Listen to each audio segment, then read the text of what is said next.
नमस्ते. आज आपला Maugham health care Rasayani centre मध्ये सगळ्यांचं स्वागत आहे. आपल्याकडे काय येते थेरपीचं यांना विचारूयात तर थेरपी घ्यायच्या आधी काय काय त्रास होता. नमस्ते आई. नमस्ते. तुमचं नाव सांगा. अनुसया काळेकर. अनुसया काळेकर. आई, थेरपी घ्यायच्या आधी काय काय त्रास होता. उलटी जुलाब चालूच होते आणि पाय दुखायचे, मुतखड्याचा त्रास होता. नाही त्याची कुठे ट्रीटमेंट वगैरे चालू होती. सुकम मध्ये होती. मध्ये ट्रीटमेंट चालू होती पण त्याच्यानी काय आराम वगैरे भेटला का. काहीच नाही. ऑपरेशन केलं तरी पण ते चालूच होते. म्हणजे त्रास तुमचा चालू ऑपरेशन केल्यानंतर पण जेव्हा तुम्ही थेरपी जॉईन केल्यानंतर साधारण किती महिन्याची तुमची थेरपी झाली. सतत येत होती. आता 8-10 महिने झाले. 8-10 महिने झाले. मग तुम्हाला काय फरक जाणवला. फरक पडला म्हणजे दवाखाना बंद झाला. गोळ्या पण बंद झाल्या.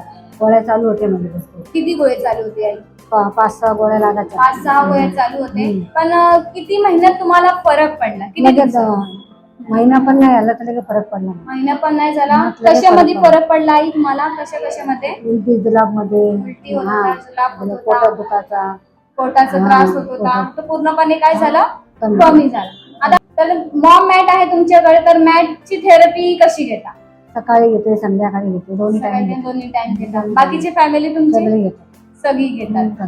ओके. माई जे आपला टीव्हीवर पहिल्यांदा बघतात त्यांना काय सांगाल. काय सांगाल का त्यांनी थेरपी घेतली पाहिजे. फरक पडला मला तर भरपूर फरक पडला. जर त्रास असेल तर जे मॉम हेल्थ केअर मध्ये येतील मग त्यांचा त्रास नाही कमी होणार. जसं तुझं कमी झालंय होणार. माझं भरपूर झालं म्हणजे मला एकदम बरोबर. आई म्हणते की माझा तर पूर्णपणे त्रास कमी झालाय. तर आपले एरिया मॅनेजर समता मॅडम आणि एमडी डायरेक्टर सूरज सर त्यांचा विषय काय बोलशील. एकदम भारी. तेच मला बरं केलं. अगदी दवाखाना म्हणजे माझा अजिबात कमी झाला. बंदच झालं. एकाच गोळ्या पण बंद झाल्या. बीपीची गोळी बंद झाली. सगळे व्यवस्थित. त्यांच्या मुलं लय भारी. Thank you so much I. तुमचा इतका छान अनुभव आमच्याकडून मस्तपैकी शेअर केला. थँक्यू.